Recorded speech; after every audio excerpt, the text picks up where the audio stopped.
Pernah ada orang hartanya itu habis karena ngobati ibunya. Terus datang ke saya, dia sumpek karena hartanya habis ngobati ibunya. Terus dia bilang, Gus saya ini sekarang sudah miskin karena ibu saya sakit dan harta saya habis untuk ngobati ibu. Terus tak guyoni sama saya. Kon kepen pinter apa kepen goblok? Kepen pinter Gus. Nah, ingin pinter apa ingin goblok? Katanya ingin pinter. Kalau ingin pinter bahasanya jangan gitu. Harta kamu itu masih di akhirat karena habis untuk ngobati ibu. Bayangkan kalau habis untuk maksiat itu habis betul. Terus dia mulai syukur. Alhamdulillah Gus, harta saya habis secara heroik karena untuk mengobati apa ibu. Sudah pinter dia. Akhirnya miskin sampai sekarang ya tetap pede saja karena masih punya tabungan di akhirat. Dan itu saya terinspirasi oleh ilmu juga. Jadi dulu Sayyidah Aisyah itu pernah nyimpan sepotong daging kambing, disimpan untuk dimakan beliau. Karena beliau mau iftar ya, mau buka atau apa. Singkat cerita, karena bawaan keluarga Nabi itu sakhok, ada orang minta dikasihkan. Suatu saat akhirnya kan habis, terus Nabi tanya, yang daging tadi di mana? Habis. Terus Nabi cara menjelaskan itu indah sekali. Harta kamu itu baju yang kamu pakai, nanti ya rusak. Yang kamu makan nanti ya ke WC. Wa tasaddaqta fa abqaita. Memang di semua riwayat itu pakai dhamir mukhatab mudzakkar. Meskipun asal-usul riwayat itu untuk Sayyidah Aisyah karena untuk umum. Yang kamu sedekahkan tuh yang masih. Kamu jangan bilang kamu sedekahkan tuh yang habis. Yang kamu sedekahkan tuh yang masih. Misalnya saya punya uang 1 miliar misalnya. Terus pernah tak sedekahkan ke fakir miskin atau ke kiai atau ke pondok 100 juta. Itu yang mesti masih karena kadung di luar kekuasaan kita. Kadung lillahi ta'ala. Justru yang masih itu yang potensi nanti untuk hal-hal yang kurang positif. Semenjak itu orang sedekah itu begitu entengnya karena itu yang masih. Ya tapi tentu sarannya yang tepat ya. Saya sekarang sering kampanye sedekah tepat karena misalnya sering saya itu didatangi orang kaya. Sudah dapat gratisan gerutu itu geremeng. Nah ini kita sudah pakai buminya Allah itu gratis, pakai airnya ya gratis, pakai oksigen ya gratis. Kok masih berutuh itu sudah jadi hamba yang nggak bener itu. Dibayangkan kalau kita pakai oksigen bayar, pakai buminya bayar, pakai airnya bayar semua, kayaknya kita tidak mampu membayar ya. Dan kita sama Allah hanya disuruh ikrar, disuruh sujud. Pentingnya ilmu satu bahwa itu akan menjadikan satu perilaku. Misalnya begini ya, dulu itu kiai-kiai Jawa zaman dulu itu berpatokan karena dulu pemerintahan Hindia Belanda, seorang lagi masih pemerintahan Hindia Belanda. Itu dalil yang sering diutarakan itu sebaik-baiknya umara itu yang datang ke ulama, terus sejelek-jeleknya ulama itu yang datang ke umara. Tapi semenjak pemerintahan Indonesia dan kemudian ditandai beberapa tokoh kayak Gus Wahid putra Kiai Hasyim jadi Menteri Agama, ada Gus Wahid putra Kiai Wahab juga jadi Menteri Agama, ada Kiai Fatur Rahman keluarga Mbah Maimun, keluarga Sarang juga pernah jadi Menteri Agama. Kemudian bersamaan dengan itu dibangunlah satu pegangan ilmu. Pegangan ilmu ini penting karena ini yang mengilhami semua orang Islam, terutama ya utamanya ulamanya. Ada seorang ustadz, seorang guru ngaji yang karena melihat rata-rata penguasa itu zalim ya, datang ke Harun Ar-Rasyid. Ini perlu disemak, datang ke Khalifatullah atau Amirul Mukminin Harun Ar-Rasyid. Karena beliau seorang raja tentu terduga lah atau ya umumnya atau gimana lah istilahnya. Itu ya rata-rata ya agak seenaknya namanya raja, namanya penguasa. Ini dalam pikiran ustadz itu tidak mesti dalam fakta. Kemudian si ustadz itu matur, ya Amirul Mukminin, inni nasihun lak famusyaddidun alaika fala tajidanna fi nafsika syai'an. Saya ini mau nasihati Anda, kemudian saya cara nasihati itu keras. Tolong jangan dimasukkan hati. Dia bilang famusyaddidun alaika. Saya nanti kalau nasihati itu keras sekali. Tolong dimaklumi karena ini penting karena Anda harus dinasihati secara keras. Tapi sebelum nasihat itu diutarakan kata Harun Ar-Rasyid, karena beliau Bani Abbas dan beliau orang alim termasuk muridnya Imam Malik, kata Harun Ar-Rasyid, uskut, kamu diam Ustaz. Inna Allaha ta'ala arsala man huwa khairun minka ila man huwa syarrun minni wa ma'adhalika yaqulu Allahu ta'ala faqula lahu qawlan layyinan la'allahu yatadzakkaru aw yakhsha. Jadi ini sekaligus etika dan norma ya bagi semua dai di Indonesia dan semua kita. Wahai Ustadz kamu diam, Allah Ta'ala itu ngutus orang yang lebih baik ketimbang kamu, yaitu Nabi Musa, ke orang yang lebih jelek ketimbang saya, yaitu ke Fir'aun. Itu saja harus pakai etika, faqula lahu qawlan layyinan, kamu harus ngomong yang halus. Jadi intinya ini Harun ar-Rasyid komplain.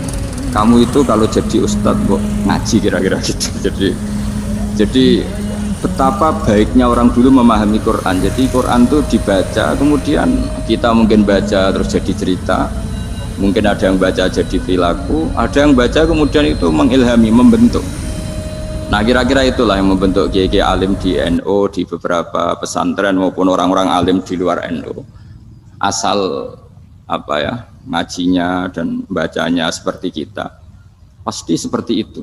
Karena cara berpikir tadi sudah, jadi akhirnya si ustadz tadi keluar dan minta maaf, anta a'lamu minni, ternyata engkau lebih alim ketimbang saya. Jadi kalimat famusyaddidun alika, saya akan keras cara memberi nasihat, itu yang diket, yang dipotong, yang dibatalkan atau yang diralat oleh Khalifatullah Harun ar-Rasyid. Yaitu dikatakan inna wa ta'ala arsala man huwa khairun minka ila man huwa syarrun minni. Yaitu Allah mengutus orang yang lebih baik ketimbang kamu, yaitu Nabi Musa, ke orang yang lebih jelek ketimbang saya, yaitu Fir'aun. Itu pun harus faqula lahu qaulal layyinan. Cara berdakwah harus dengan kata-kata yang halus, yang lembut, yang indah. Dan dengan kata-kata itu diharapkan la'allahu yatadzakkaru aw yakhsha. Semoga yang didakwai menjadi ingat. Sehingga dengan kemampuan ilmiah seperti ini menjadi pegangan bersama bahwa kita sebagai dai atau sebagai tetangga atau sebagai sama-sama warga Indonesia, bawaan kita memang harus faqula lahu qaulal layyinan la'allahu yatadzakkaru aw yakhsha. Kemudian dalam disiplin ilmu yang lain, halus itu tidak kuat. Angin itu ya halus, tapi kalau di manage itu jadi kekuatan yang dahsyat. Begitu juga air dan sebagainya. Sehingga tidak perlu khawatir terus kalau dakwah halus itu tidak punya efek yang signifikan. Tidak juga. Allah Ta'ala itu pengelola angin. Angin itu kekuatannya dahsyat. Sehingga Nabi Sulaiman dikasih kekuatan angin dan bisa terbang kemana-mana. Kemudian sekarang jadi teknologi yang banyak memanfaatkan angin. Mulai rem, mulai apa saja. Sehingga dari cerita saya ini kemudian terus kiai-kiai itu membentuk dakwah termasuk di ekonomi dengan cara yang rileks. Nah cara rileks itu satu tentu dimulai dengan ilmu. Misalnya begini, saya beri contoh. Ketika ada orang melafadzkan kalimat la ilaha illallah, tiada Tuhan selain Allah. Kemudian kalimat ini mungkin kalau orang NU baca itu rutin ya, karena kiainya kelamaan ya yang ikut sambil tidur ya. Kalau tahlil itu disebut kiai tertentu itu mesti yang belakang wah suwi itu kalau kiai itu lama itu.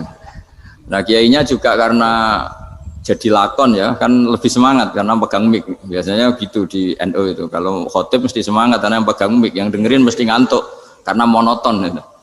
Karena yang mendengerin sudah tahu pasti nyuruh baik meninggalkan yang jelek. Jadi ilmunya sudah disimpulkan dulu. Setiap yang tidur di masjid mesti tak tanya kenapa tidur. Ilmunya tidak ada perkembangan, terus nyuruh yang baik meninggalkan yang jelek. Tapi kalau ilmunya agak ada perubahan kan dengar semua pasti nyuruh yang jelek meninggalkan yang baik. Karena watak manusia itu agak-agak suka fitnah, itu suka geger. Tapi kalau monoton itu mesti enggak itu. Tapi yang menjadi pegangan kita, saya ulang lagi, itu ilmu dulu. Saya ulang lagi itu. Saya berkali-kali menyontohkan, kalau ada orang kafir, orang yang tidak bersyahadat 70 tahun, kemudian dia bersyahadat sekali saja di akhir hayatnya. Itu kata Allah, qulil ladzina kafaru iyantahu yughfar lahum ma qad salaf. Katakan ke mereka yang kafir, jika dia mau bersyahadat, itu masa lalunya diampuni semua. Sehingga kedahsyatan kalimat ini luar biasa. Orang yang kafir 70 tahun saja, barokahnya la ilaha illallah ini, dosanya bisa diampuni semua. Nah kemudian karena ilmu ini tidak begitu populer atau kurang dipopulerkan, atau kita sendiri kurang menghayati, sehingga la ilaha illallah itu lebih dianalisis cara lafadz ini, pelafatannya ada sanadnya enggak ya. Terus cara melafatkan bareng-bareng seperti itu ada tumpengan ini bid'ah enggak ya. Jadi pertanyaannya sudah tidak tentang keramatnya atau sakralnya atau fadilahnya la ilaha illallah, tapi sudah macam-macam. Jadi dan cara seperti ini ada hadisnya enggak, legal enggak, terus ada sanadnya enggak. Jadi saya mohon semohon-mohonnya untuk teman-teman yang di Al-Iman itu harus ngaji. Ngaji itu nanti kamu tahu cara mandang sebuah ibadah atau perilaku atau apa sajalah tahu. Karena al ilmu yurisul ahwal, ilmu itu bisa mengilhami cara pandang.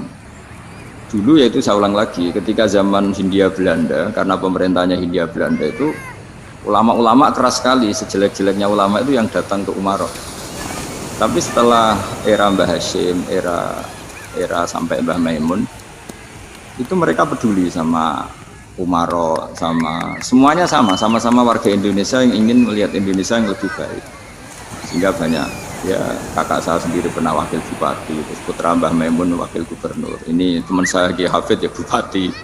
Semenjak itu terus, dan itu nggak lepas dari cara pandang. Yaitu cara pandang diantaranya adalah cerita tentang Nabi Musa yang Allah tetap peduli sama Fir'aun. Sehingga tetap didakwai Nabi siapa? Musa. Dan posisi Musa datang, bukan memanggil. Ya, cuma kayak sampai sekarang tuh belum pernah ke kantor bupatinya Pak Hafid, karena kadang-kadang orang terus curiga mengajukan proposal, jadi agak repot. Ketemu bupati itu sialnya kiai kan mesti pikirannya orang bupati ini nyangoni, kiai ini disangoni gitu. Itu terus kayak kita fakir miskin itu. Jadi makanya saya itu belum pernah datang. Tapi alhamdulillah karena beliau berambisi menjadi wa khairul umara mayatuna babal ulama. Jadi datang tapi sangat ambisius ingin mengalahkan ulama, karena dia kalau datang statusnya lebih tinggi. Ya tidak apa-apa, ini tawaduk tapi niatnya agak begitu tawaduk. Jadi saya sering di Jakarta, tapi ya tadi jarang ya. Biasanya ngajarkan waktu hanya pas saja, tidak kurang tidak lebih. Biasanya ngajar di pondoknya Pak Kures itu di Baitul Quran, hanya ngajar santri-santri. Nah, jadi pemahaman Quran dulu itu kata Imam Ghazali itu membaca Quran itu membaca, bukan bercerita. Kalau kamu membaca seperti ini, kunta qori'an, kamu pembaca. Pembaca itu yang mengambil pelajaran. Tapi kalau kamu hanya cerita, itu namanya kunta hakian. Sebenarnya Anda tidak membaca Quran, tukang cerita. Misalnya tadi, cerita Nabi Musa datang ke Fir'aun. Itu kalau kamu hanya cerita, wah dulu itu ada orang namanya Fir'aun, didakwai Nabi yang namanya Musa. Ini namanya tukang cerita. Kalau kamu pembaca tidak gitu. Betapa baiknya Allah, orang sengawur Fir'aun saja inginnya Allah masih ingin diselamatkan dengan mengutus Nabi Musa kekasihnya. Itu namanya kunta qori'an, kamu pembaca betul, bukan kunta hakian, kamu tukang cerita. Begitu juga seterusnya tentang Quran, ayat-ayat seterusnya. Sehingga yang diharapkan dari pembacaan Quran itu memang kita sebagai ahli baca, ahli mu'tabir ya, ahli yang ngambil pelajaran, bukan tukang apa? Cerita. Sehingga dulu ketika Sayyidina Umar radhiyallahu anhu ketika membuka Baitul Maqdis atau Baitul Muqaddas dan diajak syukuran, pesta-pesta makan itu, beliau nggak mau. Ketika ditanya kenapa engkau nggak mau, alasannya itu langsung beliau baca Quran. Jadi saya punya sekian contoh, saya ulang lagi, saya punya sekian contoh. Orang-orang dulu dengan Quran itu menyatu, bukan sekedar dihafal tapi menyatu. Sehingga bawaannya itu sudah Qurani, sudah Quran. Saya beri contoh pertama Rasulullah SAW, nanti Umar kedua. Rasulullah itu pernah nggak makan sampai 3 hari. Terus ditanya oleh sahabat, lalu kekuatan engkau bisa hidup apa? Terus menghentikan al-aswadani, maksudnya itu tamar dan air, hanya makan kurma dan air. Tapi beliau tidak ketemu roti atau tidak ketemu nasi lah kalau orang Indonesia. 3 hari ketiga dikasih makan oleh sahabat, dikasih dipotongkan kambing, kemudian baru makan 3 lukmah, kira-kira ya 3 asupan nasi, berhenti. Padahal sahabat yang lapar sama dengan Rasulullah itu membayangkan Nabi itu sampai kenyang, sampai apa. Tapi ketika ditanya, seperti ini pun nanti ada hisabnya. Walatus alunna yauma idzin anin naim. Jadi acara makan-makan gini itu nanti ada hisabnya. Nabi nangis. Akhirnya sahabat nggak jadi nerusin makan. Jadi ketakutan orang dulu sama ketika Sayyidina Umar dijak pesta ketika memenangkan Baitul Maqdis. Inna wa ta'ala ayyara qauman. Allah itu mengkritik sebuah komunitas kaum karena apa? Adhabtum thayyibatikum fi hayatikum dunya wastamta'tum biha. Kamu adalah orang-orang yang jatah nikmat kamu sudah kamu habiskan di dunia. Adhabtum itu kalian habiskan jatah kenikmatan kamu di dunia. Wastamta'tum biha, kamu di dunia sudah berpuas-puas, maka jatah Anda sekarang di akhirat habis. Sehingga Sayyidina Umar nggak mau pesta-pesta karena takut jatah nikmatnya habis. Kata beliau terus, astabqi thayyibati, akan saya sisakan sisi-sisi kebaikan saya supaya tidak habis. Torong Jawa itu aja dientek-entekno biar jatahnya masih. Sehingga di dunia kiai itu ya, meskipun saya akrab bupati, akrab mungkin wakil gubernur, saya itu ya jarang ketemu. Karena kalau orang Jawa bawaannya ketemu ya makan-makan, guyon-guyon. Nak keterusan ras demudu swarga. Makanya saya pastikan Pak Yusuf Mansur kesini tidak akan saya jamin, biar aja, biar jatahnya masih. Jadi ini bukan karena saya bakhil, biar jatahnya masih. Ya, jadi itu ilmunya kiai. Nah, efek dari ilmu ini dahsyat. Kalau Anda berpikir tentang nasib Anda di akhirat, nanti bawaannya juga tidak akan mudah menyalahkan orang lain, tidak akan menghakimi orang lain karena sibuk dengan dirinya sendiri, tapi tidak dengan makna egois, tapi makna orang baik itu siapa? Orang yang sibuk dengan aib pada dirinya, dengan kekurangan pada dirinya, saking sibuknya mikir aibnya sendiri, tidak sempat mengoreksi aibnya orang lain. Itu awal ilmu. Ilmu itu tidak dimulai dari larangan. Kalau larangan karuan, tidak termasuk ahli surga, orang yang suka mengadu domba, tidak termasuk orang baik yang cari kesalahan orang lain. Itu namanya pelarangan. Tapi ilmu itu di atas nahi, di atas pelarangan itu. Kamu punya kesadaran bahwa kamu itu yang penting selamat dulu, jangan memikirkan orang lain. Dengan makna bukan egois, tapi dengan makna supaya tidak menyalahkan orang lain. Nah, saya termasuk, ya boleh dikatakan kiai lah, yang paling fanatik bahwa semuanya itu harus dimulai dari ilmu. Ya saya ulang lagi, dimulai dari ilmu. Nah, dari sini kemudian saya berharap Indonesia menjadi damai, menjadi baik. Itu bukan karena kita baik-baik banget, ya tidak mungkin kita ada nabi, tapi karena sudah sibuk dengan memikirkan kesalahan diri sendiri. Sehingga misalnya kita baca Quran, Rabbana dzalamna anfusana, lalu kita langsung ingat betapa hubungan kita dengan Allah itu harus ikrar dulu, merasa zalim dulu, merasa salah dulu. Nah, kalau semua orang merasa salah di depan Allah itu mesti bawaannya nggak mudah menyalahkan orang lain. Karena kita bilang Rabbana dzalamna anfusana. Nah, itulah ilmu-ilmu yang mungkin banyak pembaca Quran tapi hanya baca, atau kalau baca ini toh disebut al-haqi, ahli cerita. Yang dibutuhkan tuh al-qari, pembaca kemudian mu'tabir, kemudian mau beriktikaf. Seperti yang dilakukan tadi Harun Ar-Rasyid tadi. Inna wa ta'ala arsala man huwa khairun minka ila man huwa syarrun minni. Wa ma'a dzalika yaqulu wa ta'ala faqula lahu qaulal layyin. Ya, kamu tidak usah memaksakan musyaddid keras sama saya, karena Allah Ta'ala telah mengutus orang lebih baik ketimbang kamu, yaitu Nabi Musa, ke orang yang lebih jelek ketimbang saya, yaitu Fir'aun. Itu saja harus beretika. Faqula lahu qaulal layyin la'allahu yatadzakkaru. Dan alhamdulillah bawaan kita sebagai orang timur atau orang Jawa itu kalau mau ngandani orang itu halus kan.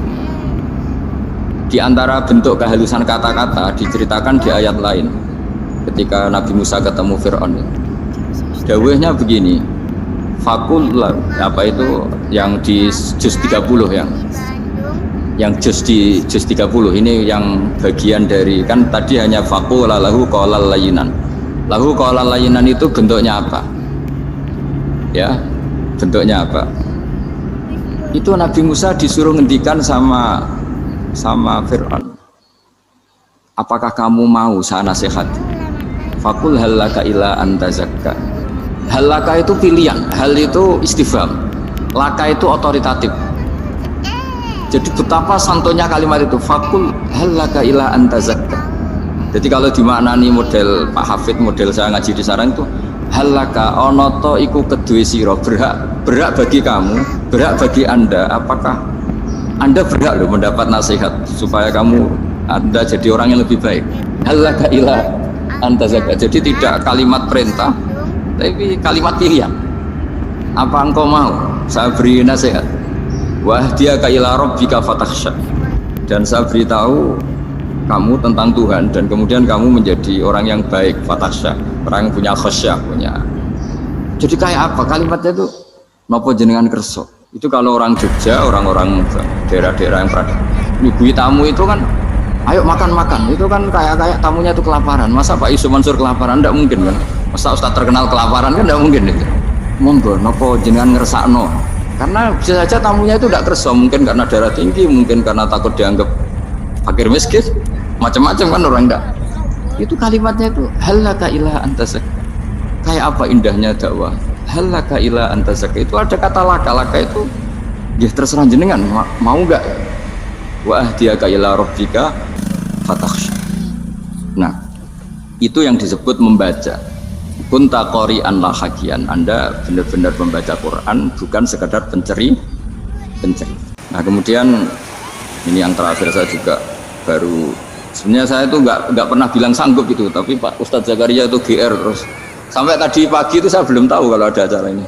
Ya karena saya kiai, jadi kalau kiai itu kan ingatnya sama Allah saja. Kalau sama manusia itu rontok-rontok lali gitu. Itu bukan memaksa, ya memang lupa.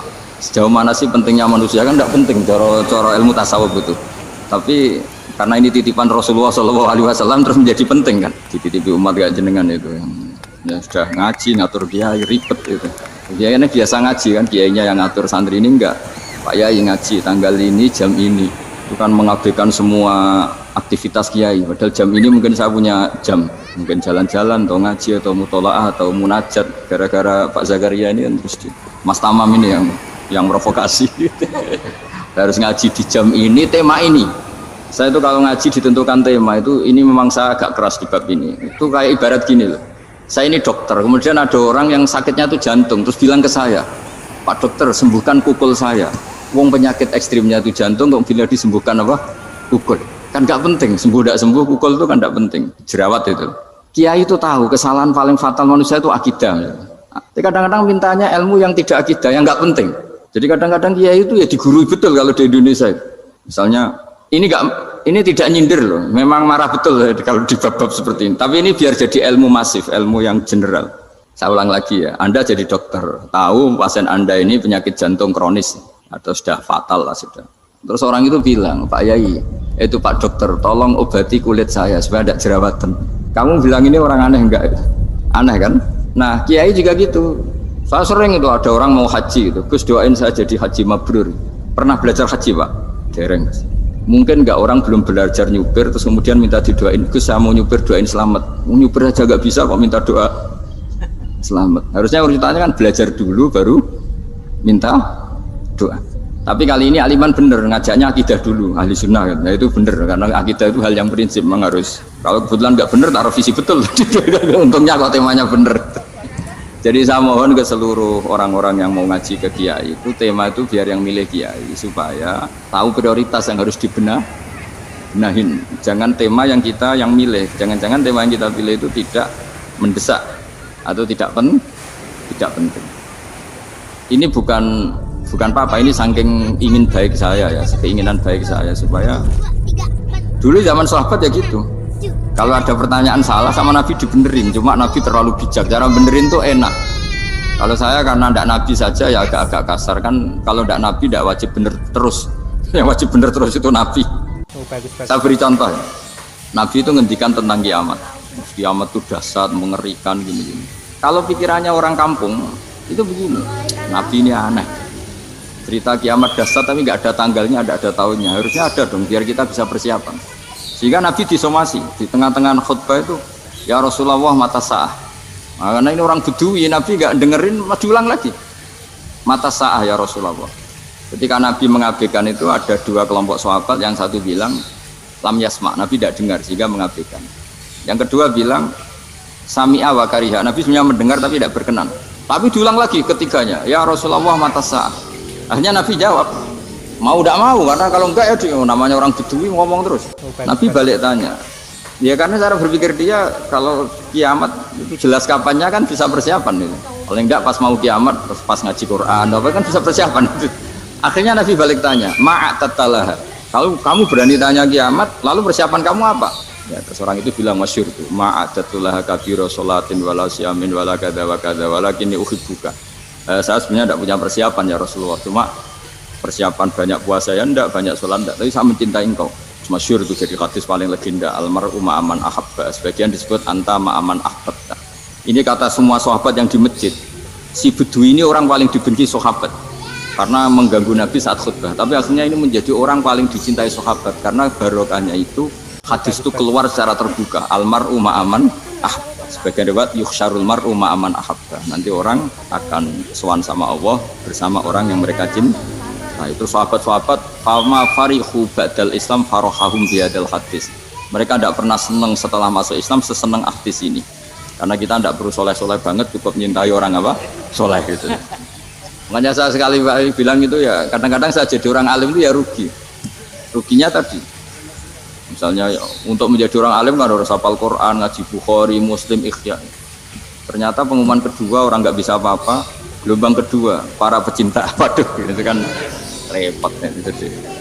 Jadi kita yang jadi orang alim susahnya bukan main, ternyata disaingi pengumuman kedua dan para pecintanya. Wah itu kan akhirnya ketemu orang-orang nggak jelas tadi itu. Nah itu ya termasuk farah dalam Islam, farhatul aibin. Jadi senang itu di Islam itu ibadah. Ya qul bi fadlillah wa bi rahmati fa bidzalika falyafrahu. Senang itu diperintahkan Allah. Saya tuh sering di kamar, kadang itu nyun sewu kayak gatelan gitu, mau apa itu. Ya agak kukur-kukur terus merengut saja malu. Malu saya itu dilihat Allah kok kayak agak ridho itu malu.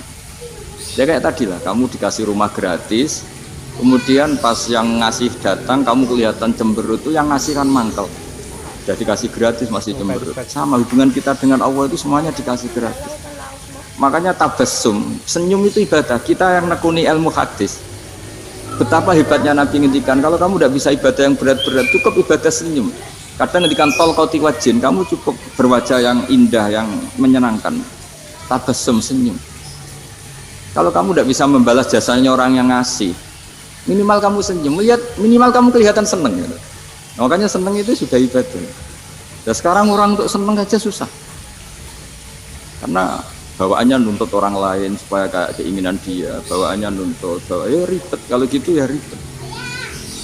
Makanya saya bilang al ilmu yurisul ahwal, ilmu itu diperkuat, nanti yurisul ahwal, ilmu itu akan membentuk Anda. Dulu beberapa raja itu ya mau luhur karena jadi raja, punya apa saja, tapi punya penasihat ulama, itu nasihat itu sederhana. Ada seorang raja tanya ke kiai, gimana dengan semua kerajaan saya? Wah, padahal dia punya apa saja. Jenengan miskin sekali, itu kerajaan seluas ini. Kok bisa aja? Terus ditanya sama si ulama tadi.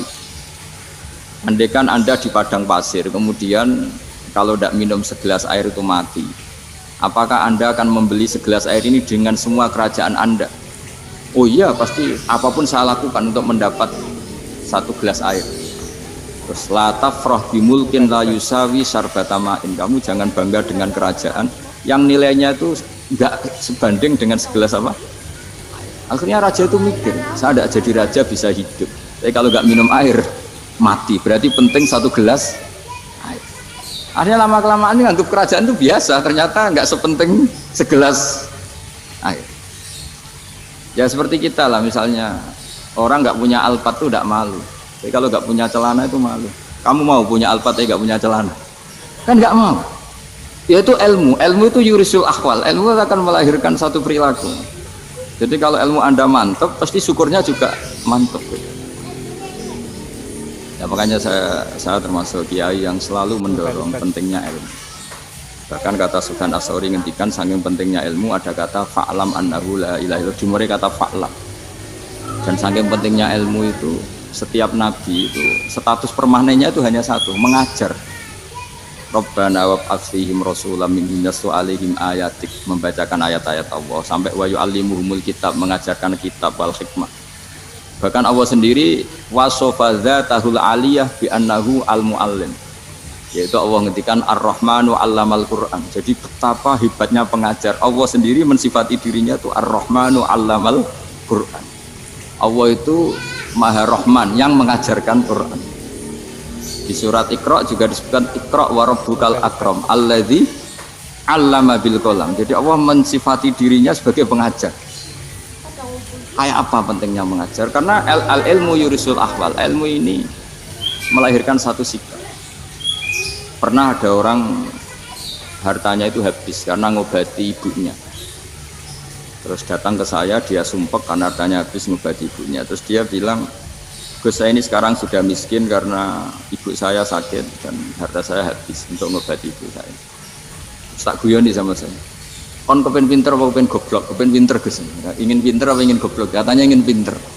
Kalau ingin pinter bahasanya jangan gitu. Harta kamu itu masih di akhirat karena habis untuk ngobati ibu. Bayangkan kalau habis untuk maksiat itu habis betul. Terus dia mulai syukur. Alhamdulillah Gus, harta saya habis secara heroik karena untuk mengobati apa ibu. Sudah pinter dia, akhirnya miskin sampai sekarang ya tetap pede saja karena masih punya tabungan di akhirat. Dan itu saya terinspirasi oleh ilmu juga. Jadi dulu Sayyidah Aisyah itu pernah nyimpan sepotong daging kambing, disimpan untuk dimakan beliau. Karena beliau mau iftar ya, mau buka atau apa. Singkat cerita, karena bawaan keluarga Nabi itu sakhok, ada orang minta dikasihkan. Suatu saat akhirnya kan habis, terus Nabi tanya, yang daging tadi di mana? Habis. Terus Nabi cara menjelaskan tuh indah sekali. Harta kamu itu baju yang kamu pakai, nanti ya rusak. Yang kamu makan nanti ya ke WC. Wa tasaddaqta fa abqaita. Memang di semua riwayat itu pakai dhamir mukhatab mudzakkar. Meskipun asal usul riwayat itu untuk Sayyidah Aisyah, karena untuk umum. Yang kamu sodakohkan tuh yang masih. Kamu jangan bilang kamu sodakohkan tuh yang habis. Yang kamu sodakohkan tuh yang masih. Misalnya saya punya uang 1 miliar misalnya. Terus pernah tak sodakohkan ke fakir miskin atau ke kiai atau ke pondok 1 juta. Itu yang mesti masih. Karena kadung di luar kekuasaan kita. Kadung lillahi ta'ala. Justru yang masih itu yang potensi nanti untuk hal-hal yang kurang positif. Semenjak itu orang sodakoh itu begitu entengnya. Karena itu yang masih. Ya tapi tentu sarannya yang tepat ya. Saya sekarang sering kampanye sedekah tepat karena misalnya sering saya itu didatangi orang kaya. Terus saya ini punya uang banyak, ingin punya masjid biar dipakai orang Jumatan. Terus saya bilang, kamu ingin jadi orang baik betul apa baik versi Anda? Baik betul Gus. Tak ajarin mau, gak tersinggung, mau Gus. Kalau Anda bikin masjid di kampung Anda, masjid terbaik di dunia sekalipun, yang bingung saya ahli fikih. Kok bisa tuh? Kan terjadi 2 Jumatan, nanti sahnya yang mana? Kamu enak aja bikin masjid ya? Kamu bikin masalah baru bagi kiai fikih di daerah kamu. Belum nanti orang terus migrasi ke masjid Anda karena lebih baik, koriknya lebih baik. Kamu membunuh masjid yang lebih tua, itu nggak sopan sekali, masjid itu sudah lebih tua kamu. Akhirnya mikir, nggak usah Gus kalau gitu, sedekah apa saja yang penting perintah jenengan gimana? Ya sudah. Jadi sedekah itu juga harus dibina supaya kalau orang kan bisa saja kan uang 100 juta itu untuk fakir miskin manfaat, ternyata untuk masjid yang sifatnya aksesoris, untuk lampu yang kristal yang mahal-mahal bukan yang pokok. Itu pentingnya ngaji ya. Jadi lagi-lagi al ilmu yurisul ahwal. Ilmu itu melahirkan satu sikap. Jadi ketika ada masjid baru, kalau orang nggak bisa ngaji fikih, oh, wow ada masjid baru, masjid banyak. Tapi kalau yang ngaji fikih ngerti ini malah ada masalah baru karena ada ta'addud Jumatan, gimana hukumnya 2 Jumatan dalam kondisi yang tidak mendesak. Makanya sekarang saya baru kampanye itu. Dulu itu kalau ada masjid banyak itu kan faktornya beda ormas, beda pemahaman atau agak jauh, masih hukum sosial atau bawaan kondisi. Misalnya di dekat UGM itu ada masjid kampung pertama, bawaan masjid karena ada kantor besar, atau bawaan ada pabrik besar, atau ada sekolahan besar. Nah, sekarang itu ada pertanyaan baru, ada masjid baru karena ada orang kaya ingin bikin masjid, itu gimana itu hukum? Tetapi kalau orang nggak nekuni fikih itu ya langsung wah bagus untuk bangun masjid. Bagus piye gini sing kangelan memfikihkan tadi. Nah itu ilmu. Jadi kalau yang tidak nekuni fikih itu ya tidak tersiksa, tapi yang nekuni fikih itu pasti tersiksa karena seperti itu tadi. Ya jadi saya mohon di antara cara kita dakwah secara damai itu dimulai dari Robbana Zolamna Anfusana. Itu dipakai Nabi, di redaksinya diganti dengan makna supaya kita per individu matur Allah apa ini zolam tu nafsi zulman kabiron katsiran. Nah bawaannya orang mengaku dolim, mengaku salah itu kan sudah tidak sempat mikir salahnya orang apa lain. Dan dari sini kemudian dia jadi orang yang tawadhu, yang ubudiyah, yang macam-macam.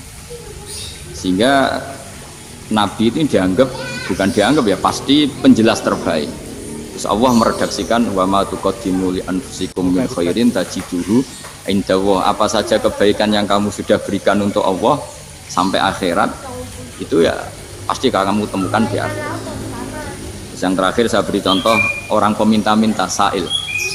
Itu Sayyid Ali Zainal Abidin kalau ada orang minta-minta terus dikasih, misalnya dikasih ya 100.000 atau 50.000 atau 10.000 sesuai kemampuan yang memberi, itu marhaban biman hamala zadi ilal akhirah. Saya terima kasih gara-gara kamu minta uang saya jelas sudah sampai akhirat. Coba kalau di rumah bisa saja untuk hal yang tidak positif.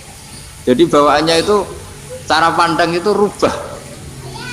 Jadi sebenarnya kalau kita ngasih uang di masjid, ngasih kiai atau ngasih fakir miskin, ya uang itu yang masih, bukan yang itu watasodak kata fa'abqaita, yang kamu berikan tuh hakikatnya yang masih.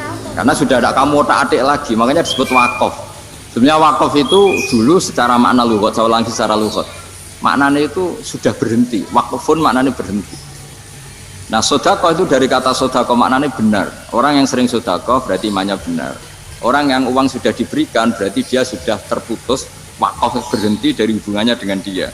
Sudah dikasihkan berarti selesai. Sehingga wakaf dan sodakoh itu sebenarnya maknanya saling melengkapi. Kemudian orang-orang fikih karena ada disiplin ilmu tertentu, wakaf itu untuk sodakoh yang permanen, yang abadi, kemudian sodakoh untuk infak. Tapi itu kan hanya istilah-istilah dalam disiplin ilmu. Sebetulnya kalau pakai ilmu yang umum, sodakoh ya bisa disebut wakaf, wakaf ya bisa disebut apa? Sodakoh. Karena maknanya sodakoh itu wakaf. Wakaf itu apa? Qat'u raqabatil malik an hadal mal atau an mali. Hubungan pemilik harta ini terputus dari harta itu. Jadi misalnya saya sudah wakaf tanah ini ke masjid, sudah diterima, buat saya kepikiran gadekan atau menjual sudah tidak bisa, sudah berhenti di situ saja hubungan saya dengan kepemilikan harta itu. Makanya disebut apa? Wakaf. Dan kalau saya wakaf berarti menunjukkan kebenaran iman saya karena sudah menafkahkan sebagian harta untuk Allah Ta'ala. Itu sodik, sodak. Makanya bahasa Arab itu gampang ya, kalau sodal qof, sodako. Orang kalau bayar mahar disebut sodak karena menunjukkan cintanya. Teman yang setia disebut sodik karena ya benar dalam berteman. Abu Bakar disebut as-siddiq karena sangat membenarkan kanjeng Nabi dan seterusnya dan seterusnya.